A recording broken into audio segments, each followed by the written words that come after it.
All right, Shalom, Israel. I want to thank you for coming through today and welcome you over here to Maccabees TV. But first thing first, we got to give honor and praise and glory to the Creator in the name of His only begotten, Yeshua HaMashiach, who intercedes on our behalf. And there's two more things I want to talk about here. And the first thing is I want to give a major props to Chief Priest Daniela, because he has given us a chance to give our views, our Hebraic views on where we come from, and just different aspects of it. And he doesn't have to do that. And that is a very, very good thing that he is doing that, because it allows Israel to grow, bounce ideas off each other, and then we'll become with a clear and cohesive doctrine in order to push out to the masses, while we all have our own diverse little, things that we all do. And the second thing I want to talk about is burden of proof. All right, because as a nation, we are constantly challenged on who we are. But one thing that people like to do is they like to take the burden of proof fallacy and throw it out the window. You see, if we make a claim on who he is, it's up to us to show evidence of it. And I went out my way because Dagger Squad's been calling us out left and right about we not Israel, we can't prove it, we can't do this, we can't do that. Me and my brother Jashob over on Genesis 49ers, y'all should go check out his YouTube channel. He does a lot of good presentations. We went back and forth with these guys, man, and showed that they don't even know what they're talking about.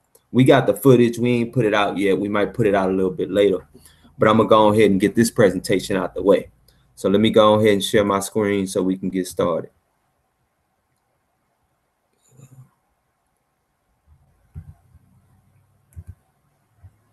All right, cool. All right, this is Israelites in Nigeria, part 2 by me, Yaakov Ben Israel. So let's just go ahead and get into this. All right, the table of contents. First, we'll be dealing with the cranial evidence at Lachish. And secondly, we'll be dealing with the DNA evidence to support Derek Lang's research and many Israelite positions, because a crazy thing happened when we were over on Dagger Squad's channel. They were coming at us and presenting us different things from Tudor Partif, and then they sit there and try to discredit Derek Lang without even knowing that these two people are part of the exact same organization. Then both of them are going out of their way to show and prove that what we are saying and our claims that we are Israelites is actually valid and true. But they try to pit these two against each other because they don't do thorough research.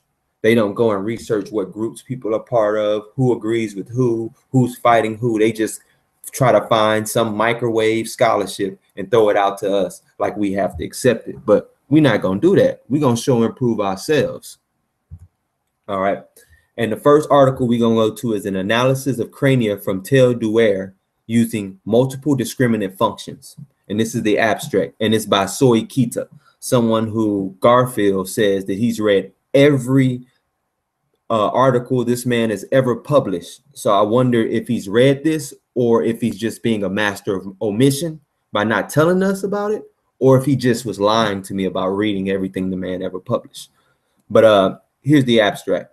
Historical and archaeological evidence suggests that the Iron Age biblical city of Lachish had a multinational population of diverse geographical origins. The multivariate analysis of crania using canonical discriminant functions and metric variables tends to confirm this. The approach employed stresses the population discriminant analysis studies should be both biologically and statistically legitimate. An ecological interpretation of the data suggests a research designed for analyzing the affinities of cranial series.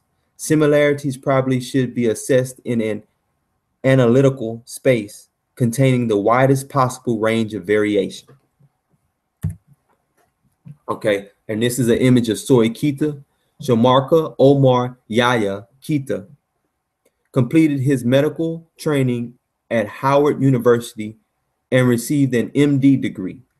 He studied taxonomy and evolutionary biology with S.T. Husson and D. Dagming in the anatomy department, as well as skeletal biology with the late J. Lawrence Larry Angel of the Smithsonian Institute. He received his in biological anthropology from Oxford University, where his supervisors were noted scholars A.J. Boyce, biological anthropology, and John Baines, Egyptology. And this is just giving some more of his credentials. He's a member of the American Academy of Developmental Medicine and Dentistry, the American Association for the Advancement of Science, the American Anthropological Association, so on and so forth, the NAACP, the Royal African Society, and amongst others. Among his awards, Ford Foundation Fellowship to study at the American University in Cairo, Egypt, an Upjohn Award for Research, Howard University College of Medicine, the Overseas Research Student Award for the Vice Chancellors and Principals of colleges and universities in the United Kingdom. And he's affiliated with the National Human Genome Center of Howard University and the Department of Anthropology of the Smithsonian Institute. He has been interested in the origins of the concepts of race, the misconception of human variation as race, and the scientific approaches to biocultural origins and histories of indigenous African peoples. The background. The archaeological site of Tel Duer is located 20 miles south of Jerusalem. Its horizon spans the Bronze through Iron Age. The site was excavated and crania recovered between 1933 and 1936 by the Wellcome Marston Archaeological Research Expedition to the Near East. The site is associated with the biblical city of Lachish. Tufnell notes that biblical and Assyrian sources suggest that Sennacherib sacked and burned Lachish in approximately 700 BCE, which goes back to the time frame that Derek Lang gave for the Oyo state of the Yoruba and them descending from Israelites who were dispersed during this time period. And archaeology tends to support this date. Lachish at the time was part of the Judean kingdom, which makes it clear. All right. Tufnell gives the following important historical derivative dates associated with archaeological levels as defined at Tel Duer. 1200 BCE is level 4, 1000 to 900 BCE is level 5, and 900 to 700 BCE is level, 1200 BC is level 6, 1000 to 900 BC is level 5, and 900 to 700 BC is levels 4 through 3. Egyptian and Aegean influences are noted at level 6, with evidence for destruction perhaps by Egyptians. Level 5 is reported as concording with historical sources, which suggests that Shishak, the Libyan pharaoh of the 22nd Egyptian dynasty, attacked and perhaps left a garrison of his men. The prevalence of cowrie bells and other non-indigenous objects in certain tomb groups of the period suggests that some of Shishak's army, which included Libyans and Nubians, may have settled in the district. There are also traces of a third influence, and the direction of whence it came may be indicated by the Sphinx amulet with negroid head and hair. And that's dealing with levels 6 and 5. Levels 4 through 3 contain further but confusing evidence of possible Northeast African presence or trade. In fact, Tufnell implies that level 4 is to be distinguished from level 3 because level 4 has Northeast African objects. However, the evidence seems inconclusive since the archaeologists divide the objects into periods based on a general observation of a decrease in the presence of Northeast African materials over time. They do not consider that more assimilated Northeast Africans could have been present during the period represented by level 3, 700 BCE. Most of the Iron Age crania came from tomb 120. Now, tomb 120 is important because this is a known Israelite tomb. You know, a lot of people say that there are no Israelite bones to be found, but that's not true. Tomb 120 is clear evidence from the mass burials of Lachish, which had goods assigned to both levels 4 and 3. It is well to note that several chambers were excavated and found to contain human and animal remains, as well as pottery identifiable as ware of 7th and 8th century dates. These are known Israelite time, known Judean time periods, all in a jumbled mass. And this was true of tomb 120. Perhaps Sennacherib's pillage explains the nature of the burials. All right, interpretation, discussion, and conclusions. The Lachish series is found to plot nearest to the Maghreb and E series, both of whose centroids plot nearer to Romano-British groups than any other series, which at this time period, there are no Romano-British groups, you know. The D2 value between these series is significant as previously noted. Examination of the classification results when Lachish is run as an unknown shows that the E series receives the plurality, with the Maghreb series receiving a very small percentage. The results seem to indicate that the morphometric patterns of crania in the Lachish series show a great range of variation, with many crania classified into Egyptian and Nubian series, even when Lachish is available as a choice. Now, this is important because if anyone had seen my presentation on Global Media Inc. with Basim, Israel and Mesopotamia, the fathers of Kemet, they would see that the people who are considered these Egyptians and Nubians, the Egyptians being those in the south or in the Delta, and the Nubian being those down there in Ethiopia, these people actually are Asiatic in origin. But let's go on. Even when Lachish is available as a choice, this suggests that the Lachish series might contain crania from these areas. Historically, it is known that Egypt had long been in contact with this area, as noted earlier. The Bible, 2 King, recounts the destruction wrought by Sennacherib and suggests an alliance of the Judean kingdom with Egypt during the time of the 25th dynasty, when Nubia ruled by Egypt. Nowhere is it more vividly revealed than in this warning to Sennacherib as he approached Jerusalem. Behold, Taharka, the Ethiopian Nubian, has come out to fight against thee. 2 Kings 19:8-9. Taharka was one of the pharaohs of the 25th dynasty. And what's clear to me is that scholars have no issue quoting the Bible and its historical content.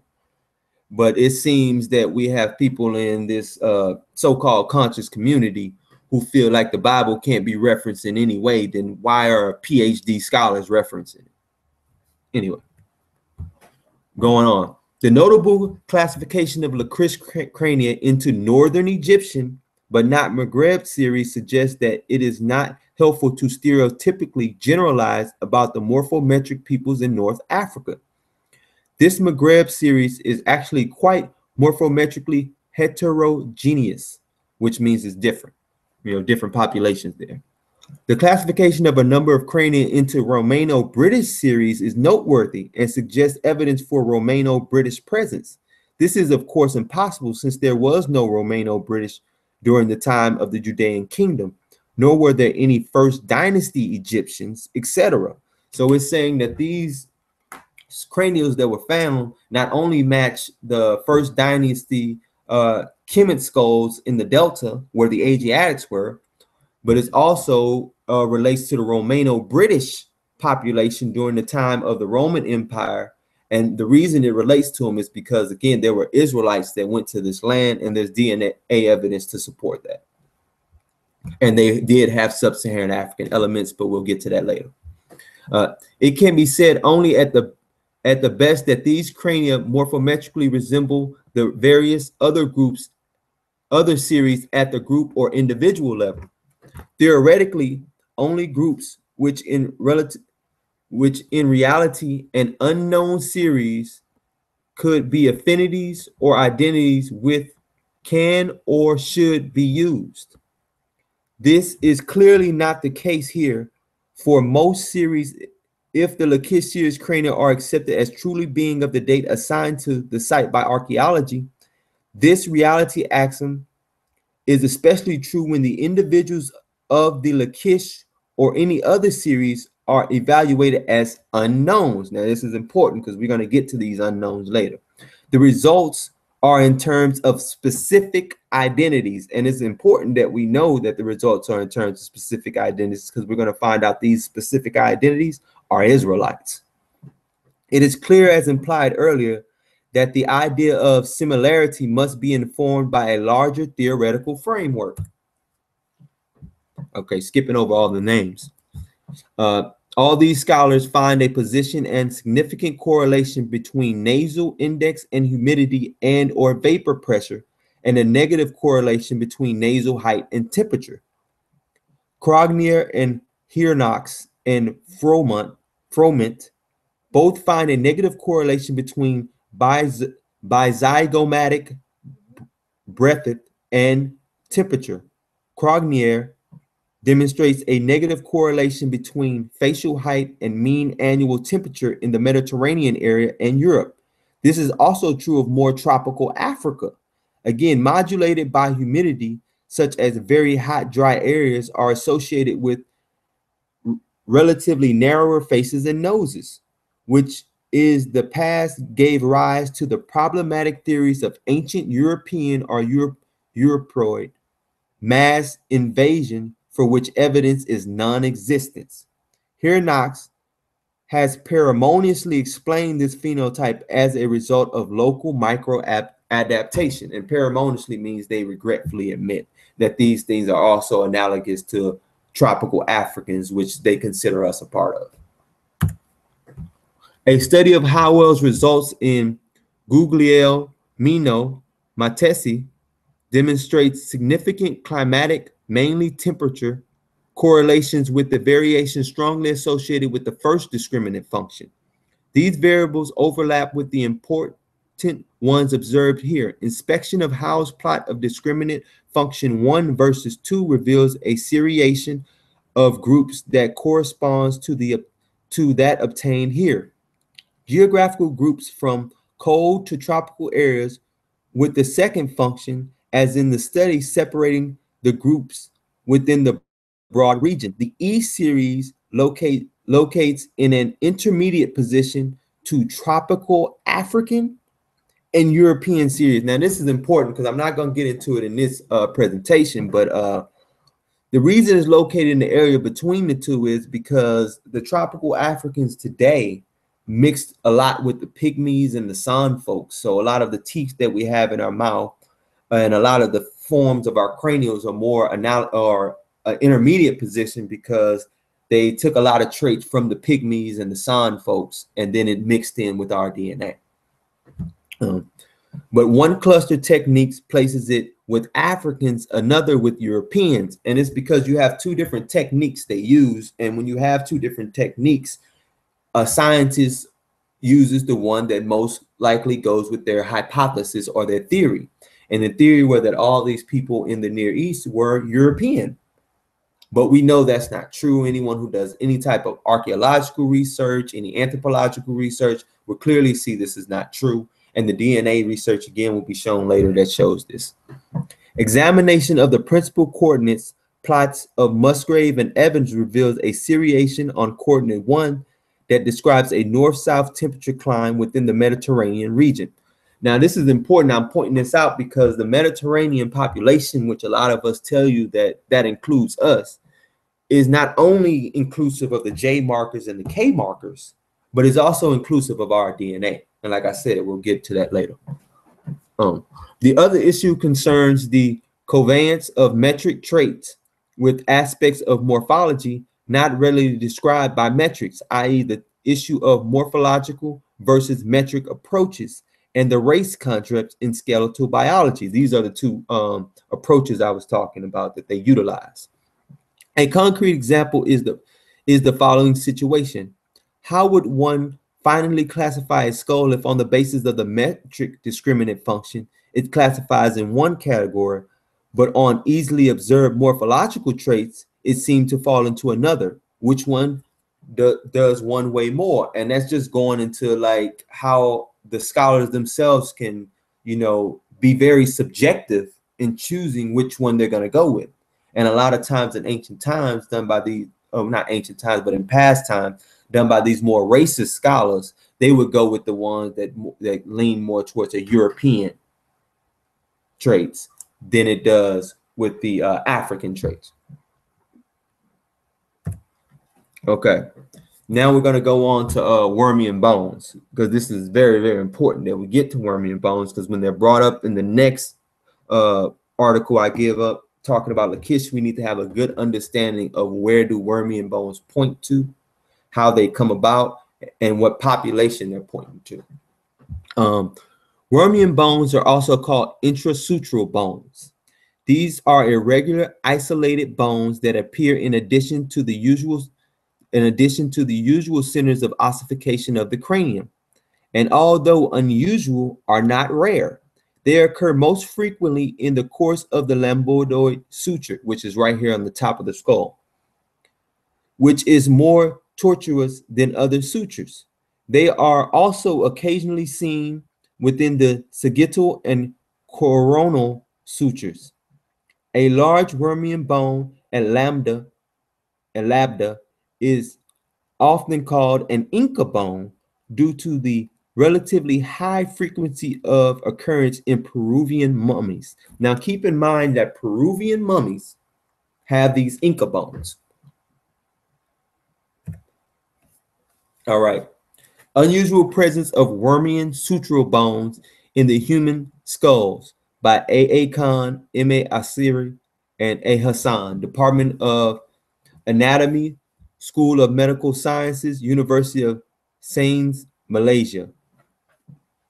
Intro. Wormian or sutural bones are usually small, irregular ossicles located within the cranial sutures.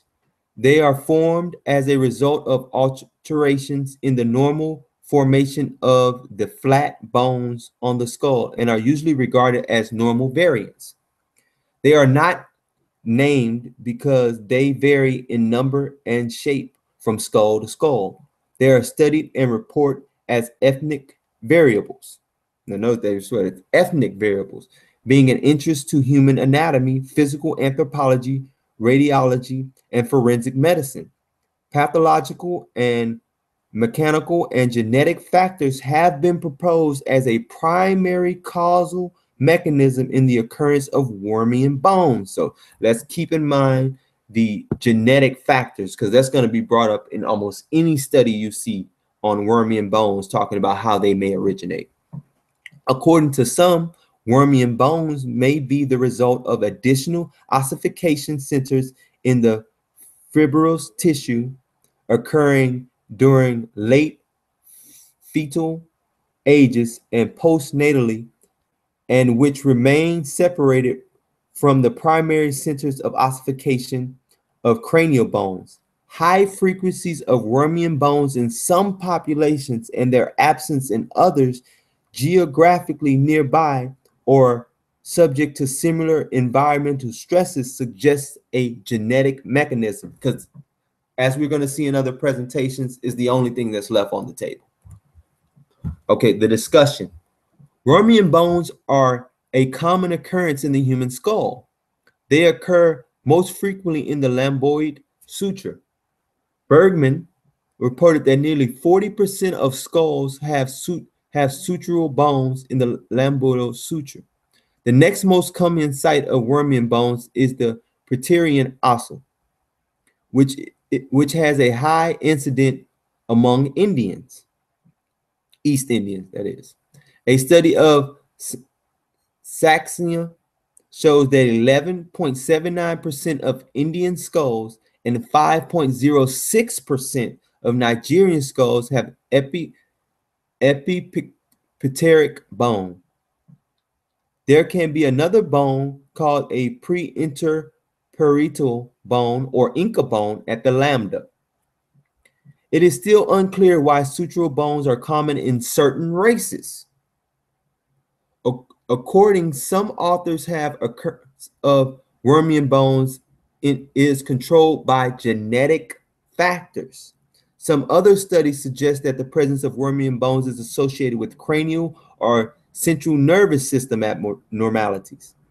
Radiologists Dr. Frank Galliard and Dr. Amit Tripathi have reported cases of Wormian bone association with rickets, hypothyroidism, Down syndrome, osteogenesis imperfecta,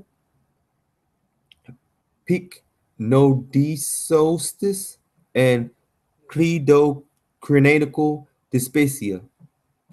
Conversely, Geneti have reported the presence of Wormian bones in 4 fetuses, but none of these cases were associated with any abnormalities. So that kind of throws out that it may be associated with cranial or central nervous system abnormalities. That throws it out because we found it in people that are not associated with any of those abnormalities. Moving on to another presentation. Os Inque, which is another word for Inca bones. A variation in frequency in major human population groups, because we want to pinpoint which populations do we find these Wormian bones in. So when we go back to Lachish and we look at these Wormian bones, we'll know what populations they point to. Okay, and this was done by Tsunehiko Hanihara, Department of Anatomy, Saga Medical School. Hajime Ishida, Department of Anatomy, School of Medicine, University of Ryukyus, Japan. And this is the abstract. The variation in frequency of the Inca bone was examined in major human populations around the world. The New World populations have generally high frequencies of Inca bones, whereas lower frequencies occur in Northeast Asians and Australians. Tibetan, Nepalese, and Assam, Sikkim populations in northeast India have more Inca bones than do neighboring populations. Among modern populations originally derived from East Asian population stock, the frequencies are highest in some of the marginal isolated groups. In Central and West Asia, as well as in Europe, frequency of the Inca bone are relatively low. So that's showing you in these areas, Inca bones aren't around, so we can't have no Europeans in this, and we don't have any Central or West Asians, modern Central or West Asians included in this right now. Right. The incidence of the complete Inca bone is moreover very low in the Western Hemisphere of the Old World, except for sub-Saharan Africa, where all of our research and all of us Hebrews have been telling you this is where our people fled to. And this is actually showing that. Sub-Saharan Africans show as a whole a second peak in the occurrence of the Inca bone. Geographical and ethnographical patterns of the frequency variation of the Inca bone found in this study indicate that the possible genetic background for the occurrence of this bone cannot be completely excluded. So here's another point to genetics being the reason. Relatively high frequencies of Inca bones in sub-Saharan Africans indicate that this trait is not a uniquely Eastern Asian regional character. Now, I got to give a shout out to the mighty Hebrew on this one. You know, I don't agree with everything the man teaches, but on this one, we definitely agree that the ancestors of, but our ancestors as Israelites, before they were in Sumer, and were considered Sumerians, they were in India. And that's why all things point back to India at the end of the day. And this is where a lot of these traditions originated. The town of Ur and Eridu, which are found in Sumer and are two of the earliest towns ever built in Sumer, were built by scribes from India.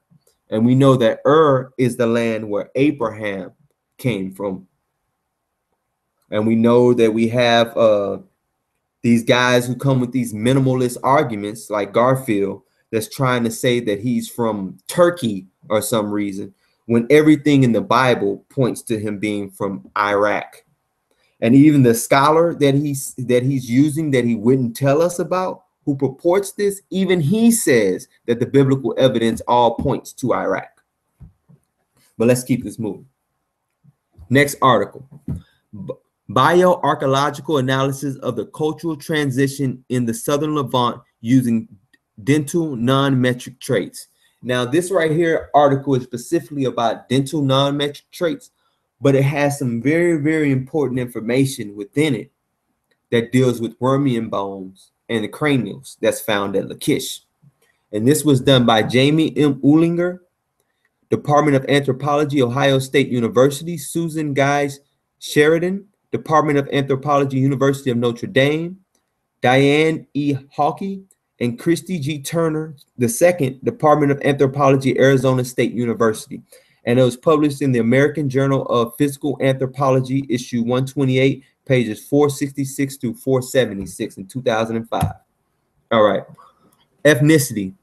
Several investigators proposed the emergence of a new ethnicity rather than the expansion by an outside force. Diver proposed that an ethnic group perpetuates its sense of separate identity by developing rules for maintaining ethnic boundaries, using a shared language and value system that result in biological homeostasis. He saw a significant ethnic distinction between the late Bronze Age Canaanites, who would have inhabited Dothan, and Iron Age Israelites, who would have inhabited Lachish. So he's saying right here that it was Israelites that inhabited Lachish. Some claim that the Israelites were nomadic pastoralists from southern Transjordan mentioned in the Amarna documents of the 14th century BCE, who entered the hill country and returned to an agrarian lifestyle during the early Iron Age. Redford states that although they mimic Canaanite organization and ceramics, they were not Canaanites. However, every Kemetic's favorite is Israeli scholar, Israel Finkelstein, argued that there is little archaeological evidence to identify even an ethnic difference, much less a biological difference between the Bronze and Iron Age inhabitants of the Levant. Now, I actually think there's a little bit credence to be given to Israel Finkelstein, because it's going to be hard to set this distinguishment when you have Israelites who, before they even left the area, were mixing with Canaanites. Therefore, their DNA would be intermingled with us as is. We would both look like each other, which all scholars pretty much say that we do throughout history. So there wouldn't be much to differentiate them, but there should be certain things which the Bible points out that will, and we'll get to them shortly. Block-Smith provoked a heated discussion on the question of ethnicity in this time period by systematically discounting many lines of evidence archaeologists presented as ethnic identifiers. She maintained, however, that Iron Age villages were based on kinship and should be biologically unique, in that's what we're getting to. They are unique, Wormian bones. Lachish. Tel Duer was identified as ancient Lachish, a major city of Judea east of Philistia in the Iron Age II period, 1000 to 586 BCE. Lachish very likely had significant contact with other groups during the Iron Age, located only 6 miles from the nearest Philistine settlement. Traditionally, Philistine occupation was measured by the presence of very distinct ceramics, which goes to Israel Finkelstein misusing those ceramics to come up with his timeline and has all these guys championing it. But they don't realize why they're championing it. He went back and retracted it. So now you're only agreeing, again, with the Solomonic dynasty and establishing it archaeologically. But going forward, however, only 3 such pot shards out of the many thousands recovered were found on the Tel, making it unlikely that Lachish was inhabited by the Sea peoples or the Philistines. Lachish is the subject of large stone reliefs created for the Assyrian king Sennacherib, whose army conquered the area in 701 BCE. The excavators believe that the remaining tombs 107, 108, 116, 117, and 120, which is the important one, is the largest tomb excavated, housing a majority of the skulls and dinner remains, contain individuals who did not survive the attack of the city, so dead Israelites. Lachish remains represent one of the best preserved and largest samples of Middle Eastern crania from any time period, with a near equal distribution of sexes present, which means the Assyrians was killing men, women with no discretion. Indeed, with renewed religious restrictions against the excavation study of human skeletons, the Lachish collection may remain the most representative Iron Age osteological series from the Southern Levant, which is pretty much telling you this is all we got as of the moment.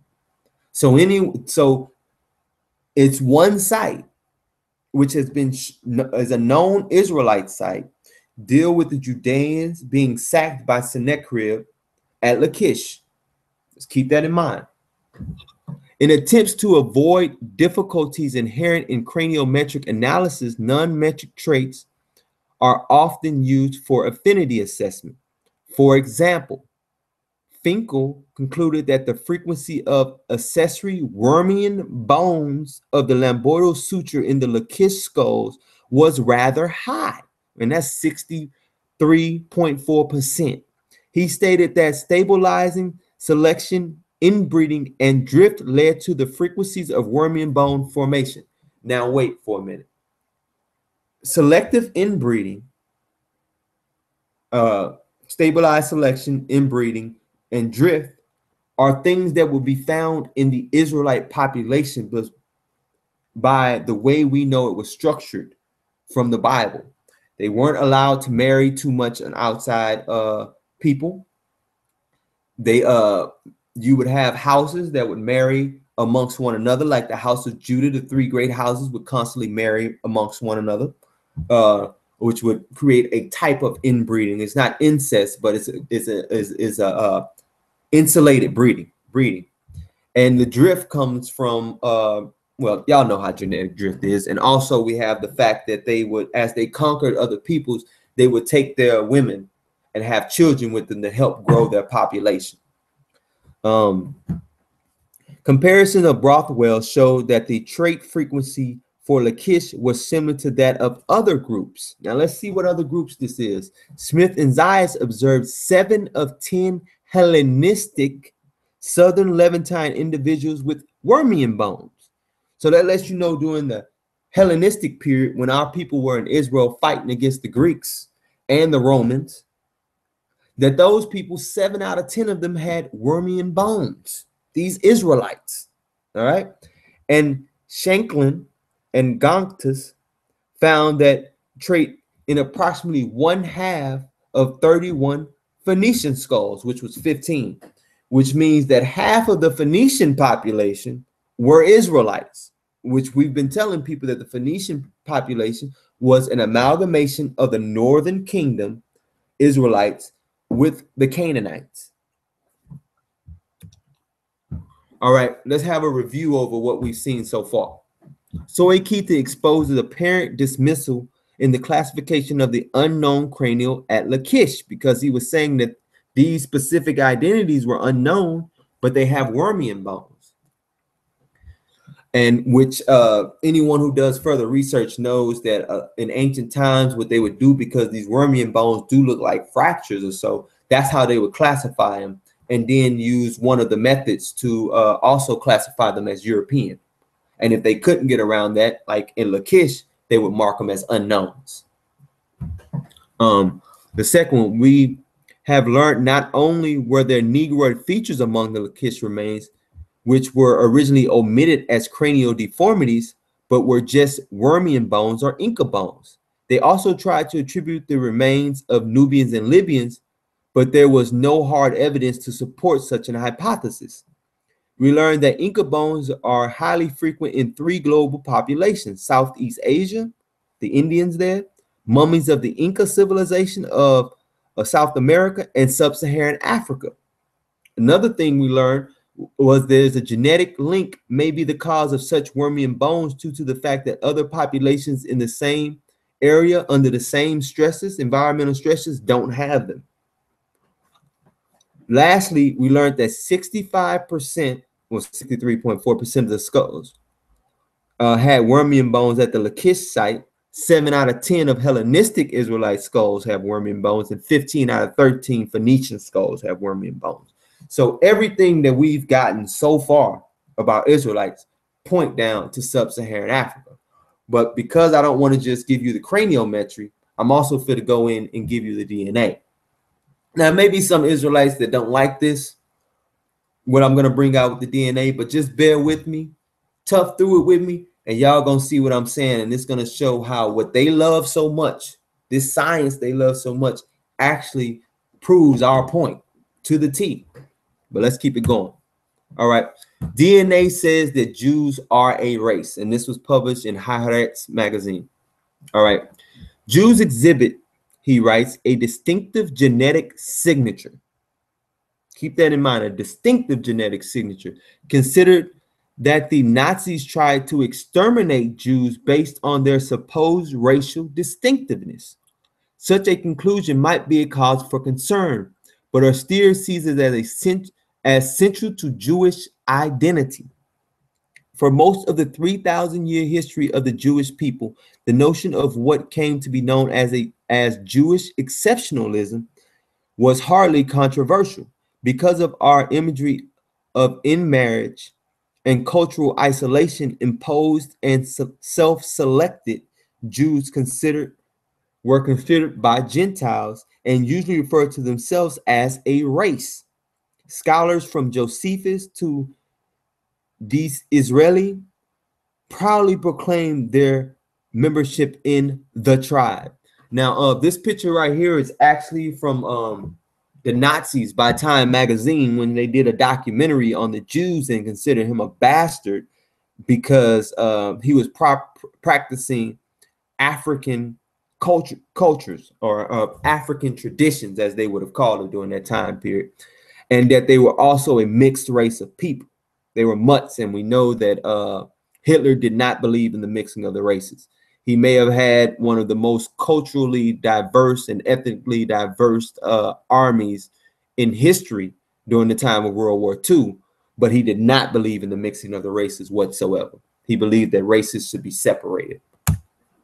Going forward, Fishberg fervently embraced the anthropological fashion of the era, measuring skull sizes to explain why Jews seem to be afflicted with more diseases than other groups. Yeah, because they have some diseases that are diseases like sickle cell anemia, which is found in no other European populations. What he called the peculiarities of the comparative pathology of the Jews. It turns out that Fishberg and his contemporary phrenologists were wrong. Skull shape provides limited information about human differences, but his studies ushered in a century of research linking, Jews to genetics. Jews, a people, a religion, or both? Is Judaism a people or a religion, or both? The belief that Jews may be psychologically or physically distinct remains a controversial fixture in the Gentile and Jewish consciousness, and Austere places himself directly in the line of fire. Yes, he writes, the term race carries nefarious associations of inferiority and ranking of people. Anything that marks Jews as essentially different runs the risk of stirring either anti or philo-Semitism. But that doesn't mean we can ignore the factual reality of what he calls the biological basis for Jewishness. Now, keep in mind, this is going to be explaining the biological basis that makes the different Jewish populations Jewish and Jewish genetics. Acknowledging the distinctiveness of Jews is fraught with peril, but we must grapple with the hard evidence of human differences if we seek to understand new age of genetics, which that's true around, period. Because you have people sitting there trying to say that all races are the same when it's very clear we can look at each other and see that we're distinct and different. Let's not be foolish. It's stamped on our DNA, as Oyster explains in fascinating detail. Threads of Jewish ancestry linked to the sizable Jewish communities of North America and Europe to Yemenite and other Middle Eastern Jews who have relocated to Israel, as well as the Black Limba of Southern Africa, and to India's Cochin Jews, which are Black. People need to look them up. But in a twist, the links include neither the Bene Israel of India nor Ethiopian Jews. Genetic tests show that both groups are converts, contradicting their founding myths. Now, I know there's some Israelites that agree that the Ethiopian Jews are Israelites, and there's some that disagree. It seems clear from the evidence they're converts. Now, does that mean that that may not be some actual Israelites mixed in there, or they may not descend from real Israelites? It's not saying that. It's just saying they don't. It's making it clear that the genetic marker that is making the Jewish people a distinct population is just not there. And we're going to find out what that genetic marker is later. And I'm pretty sure y'all know what it is. All right. Further evidence of refugee migrations. Now, in part one of the presentation, I brought up the Guanches, who were the people who fled from the Levant area, went down into Carthage, and then Carthage put out a few ships with 30,000 people and took them into the Canary Islands in West Africa to populate these areas. And right here where the arrow is at, we'll start there. In brief, the story describes how before 500 BCE, Hanno set out with 60 ships containing not less than 30,000 men and women who were to be planted in colonies around the west coast of Africa to relieve the population of Carthage. It would seem that he reached the Canary Islands and left most of the burden of his population there. These presumably provide the basis for the people we know today as the Guanches. And I just wanted to bring them up because we're going to get into their DNA a little bit. I thought about leaving this part out, but I'm going to go ahead and do it. Ancient mitochondrial analysis of the origin of the Guanches. The abstract. The prehistoric colonization of the Canary Islands by the Guanches, native Canarians, woke up great expectation about their origins. Since the European conquest of the archipelago, here we report mitochondrial DNA analysis of Aborigine remains around 1,000 years old. The sequences retrieved show that the Guanches possess U6B1 lineages that are in the present-day Canarian population, but not in Africans. In turn, U6B, the phylogenetically closest ancestor found in Africa, is not present in the Canary Islands. Comparisons with other populations relate the Guanches with the actual inhabitants of the archipelago and with Moroccan Berbers. This shows that despite the continuous changes suffered by the population, Spanish colonization, slave trade, Aboriginal mitochondrial DNA lineages constitute a considerable portion of the Canarian gene pool. Although the Berbers are the most probable ancestors of the Guanches, it is deduced that the important human movements have reshaped Northwest Africa after the migratory wave to the Canary Islands. That's pretty much telling you that Northwest Africa wasn't the same after the Europeans invaded it. So the populations there aren't the same populations. And that's important to know because clearly they pushed them south. Introduction. Since the incorporation of the Canary Islands to the European world in the 15th century, the origin and survival of these Aboriginal inhabitants has been a debatable topic. Population genetic studies on the present-day inhabitants, mainly those based in uniparental markers, have given support to the most probable Northwest African Berber origin of the Guanches, as the native Canarians were generally known. Mitochondrial DNA lineage such as U6 and Y chromosome markers as M81 with a Berber origin have a significant higher presence in the Canary Islands than in Iberians, the main colonizers of the islands. Admixture analysis taking the Iberians, Northwest and West Sub-Saharan African populations as parental sources for the actual Canarian population gave estimates of around 33% for the mitochondrial and 6% for the parental Guanche lineages. This strong sexual asymmetry was explained as a result of long bias favoring mating between European males and Aborigine females, and to the important Aboriginal male mortality during the conquest. Because, of course, they come through, they kill all the males and marry the women. That's just what they do. Well, they say they're marrying, but we know what they really do.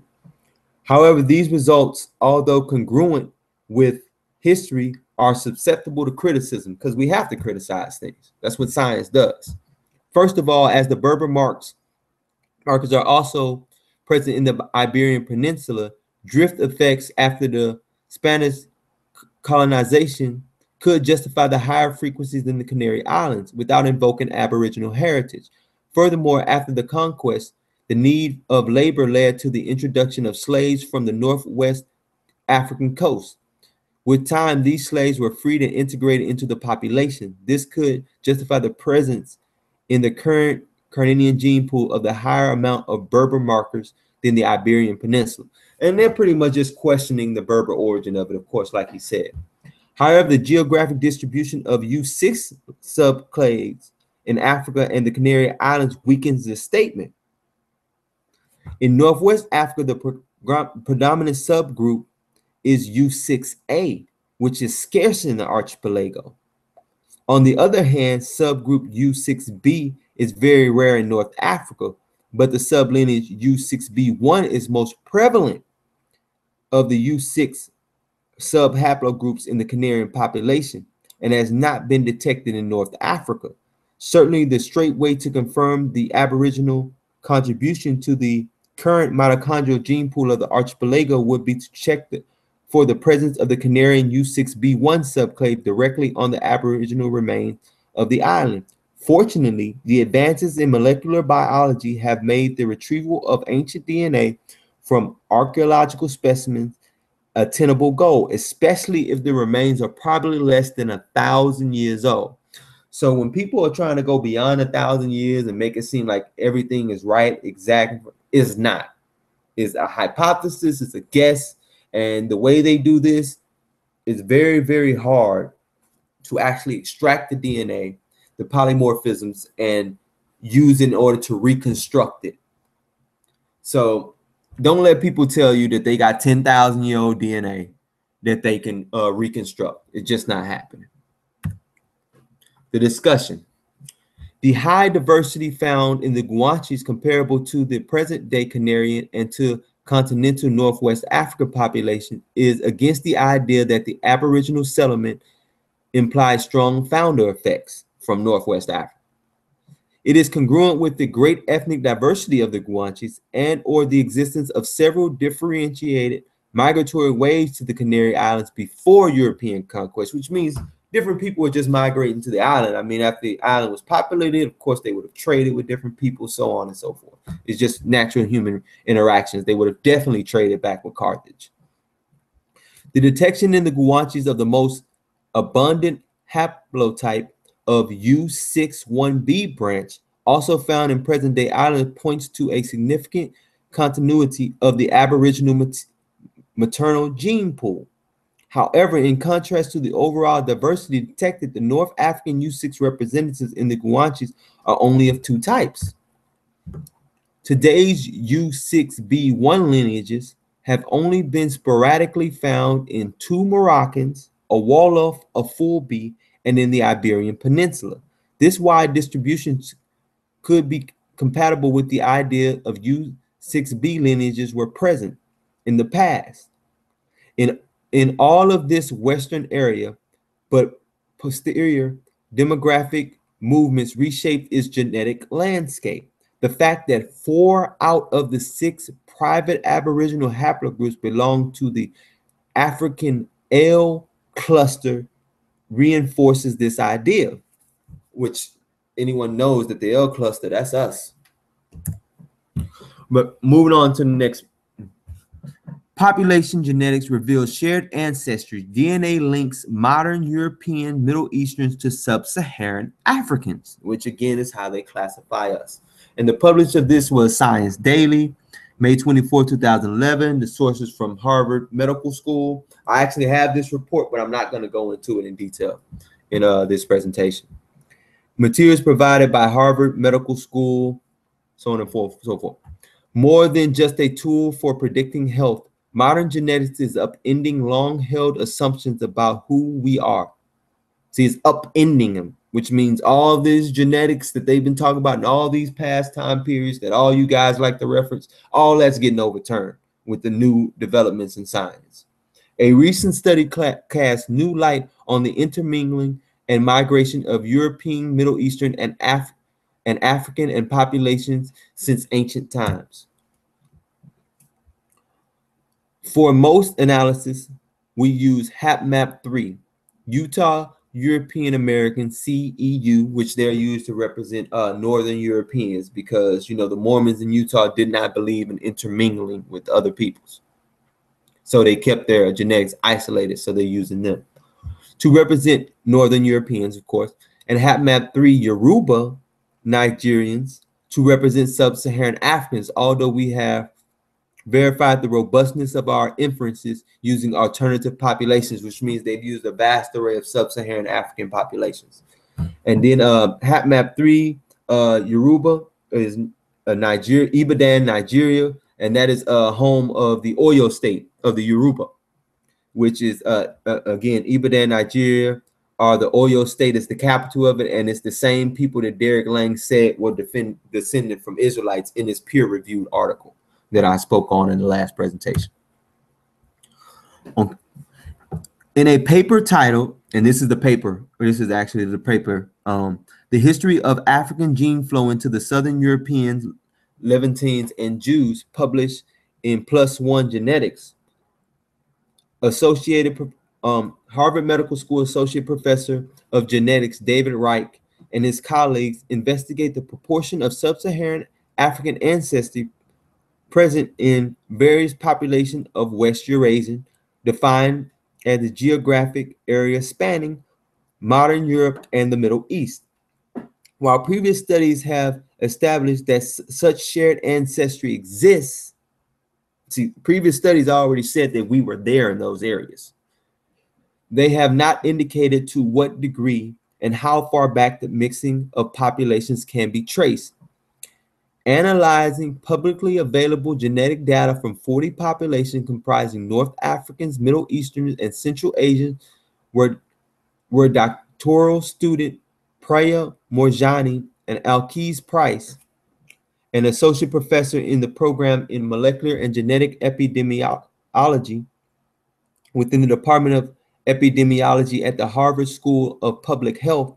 Morjani traces genetic ancestry using a method called roll-off. This platform, developed by Reich Lab, compares the size and composition of stretches of DNA between human populations as a mean of estimating when they mixed. The smaller and more broken up the DNA segments, the older the date of admixture. Very basic, straightforward. Morjani uses the technique to examine the genomes of modern West Eurasian populations to find signatures of Sub-Saharan African ancestry. She did this by looking for chromosomal segments in West Eurasian DNA that closely match those of Sub-Saharan Africans. By plotting the distribution of these segments and estimating their rate of genetic decay, Reich's lab was able to determine the proportion of African genetic ancestry still present and to infer approximately when the West Eurasian and Sub-Saharan African populations mix. The genetic decay happens very slowly, Morjani explained. So today, thousands of years later, there is enough evidence for us to estimate the date of population mixture. While the researchers detected no African genetic signature in Northern European populations, they found a distinct presence of African ancestry in Southern Europe, the Moors, of course, Middle Eastern, and Jewish populations. Modern Southern European groups can attribute about 1 to 3% of their genetic signature to African ancestry. Now, these are estimates of it overall, so different groups have different time frames. Dating back to 55 generations, on average, that is roughly 1,600 years ago. So everybody knows that's around about 400 AD, during the time when the Moors were really pushing into that area. But that's another argument. Middle Eastern groups have inherited about 4 to 15%, with the mixing of population dating back roughly 32 generations. Now, this is more aligned with the sub-Saharan slave trade on that one.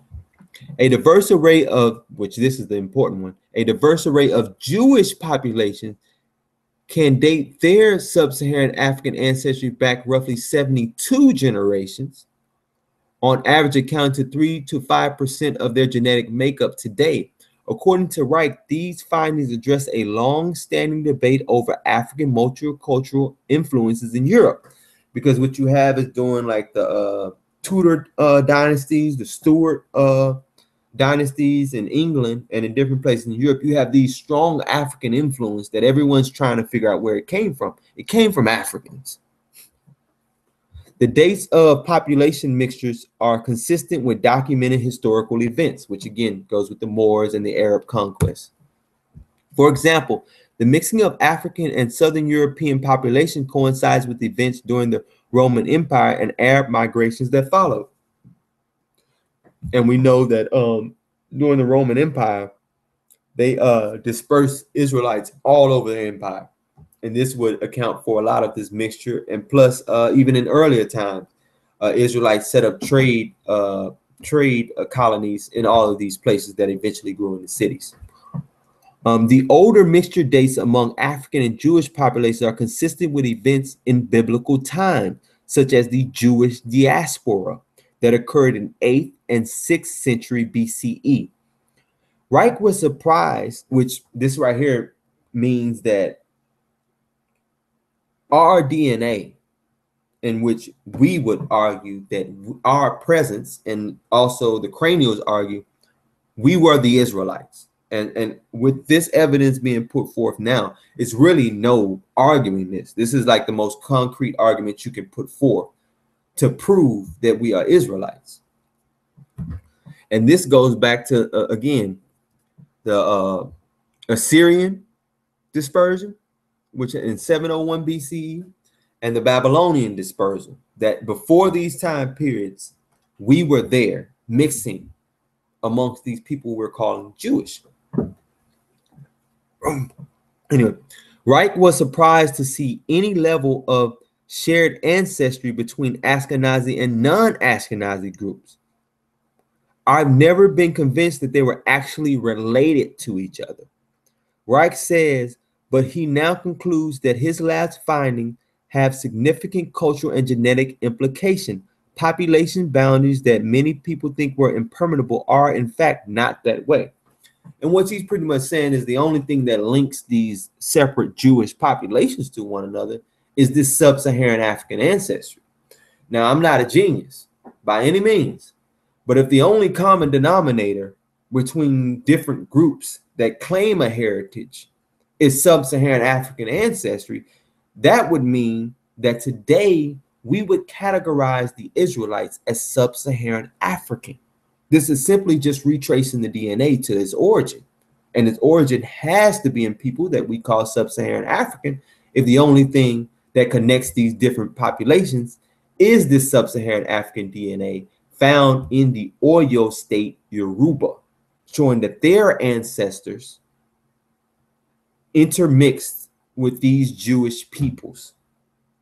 And the funny thing about the different Jewish diasporas is, in all other regards, these different Jewish populations are just like the people that they're mixed amongst.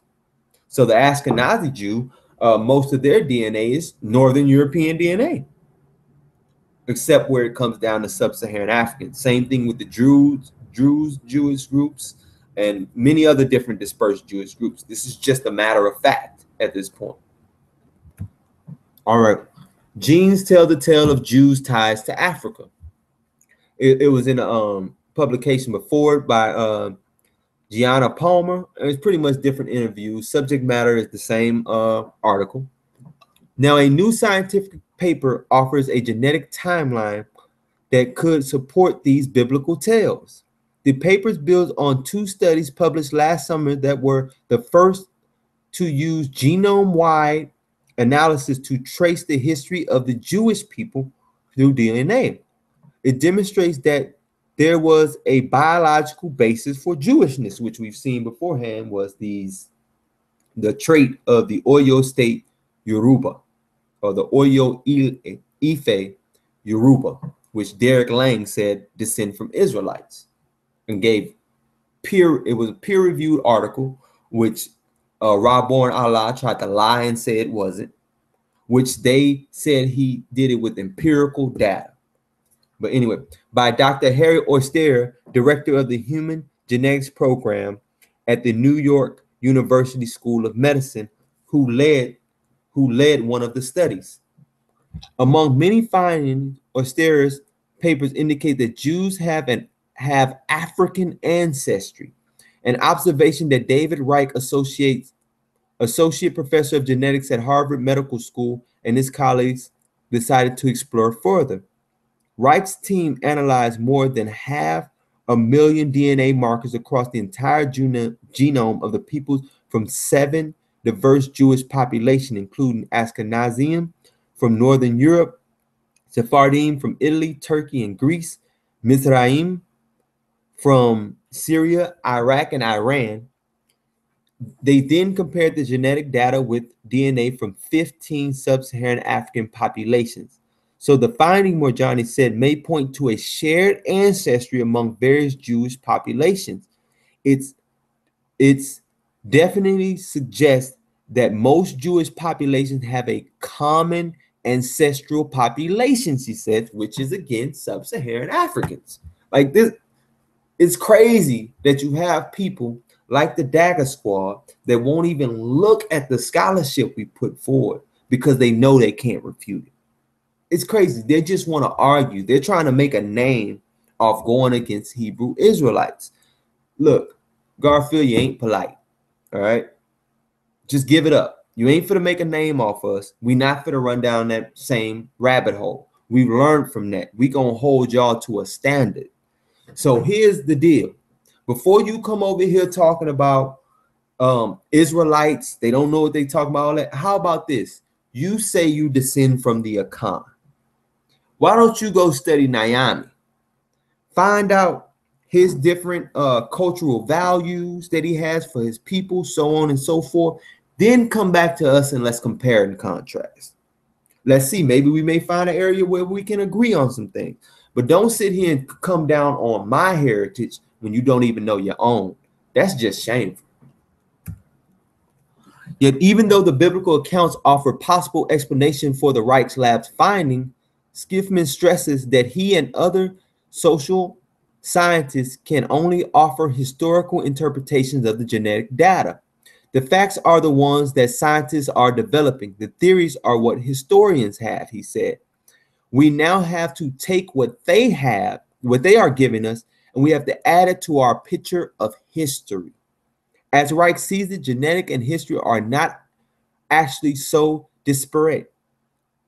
His work, he says, is a kind of complementary way of studying history. So what they're pretty much saying is you got to combine the two. You can't do one against the other. They're supposed to run parallel to one another. Genetics just helps substantiate our history. And what genetics has helped substantiate for Israel is, or that us in America that claim that we are Hebrew Israelites, or we descend from Abraham, Isaac, and Jacob, is that it's true. The DNA bears it out. You can't get around it.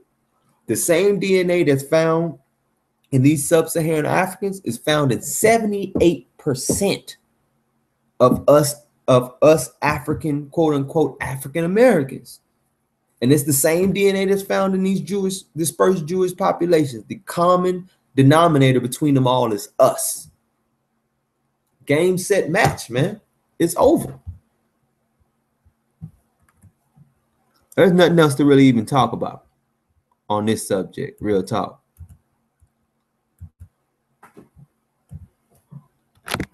So with that, man, I'm going to get ready to go ahead and close this up.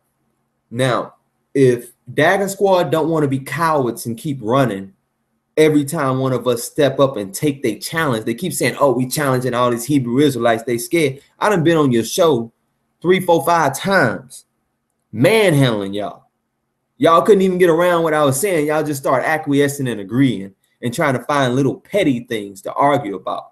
You're just petty fogging on dumb stuff because that's what y'all do, because y'all not real scholars. You try to search and find one little point that we may be mistaken on, or maybe a gray area where you can zoom in on that point and try to act like refuting one point refutes the hundreds of other points that's put forth. It makes no sense. But anyway, I'm tired, got to get up early in the morning. It's late. So Shalom Israel. Again, thank y'all for coming in and tuning in to Maccabees TV.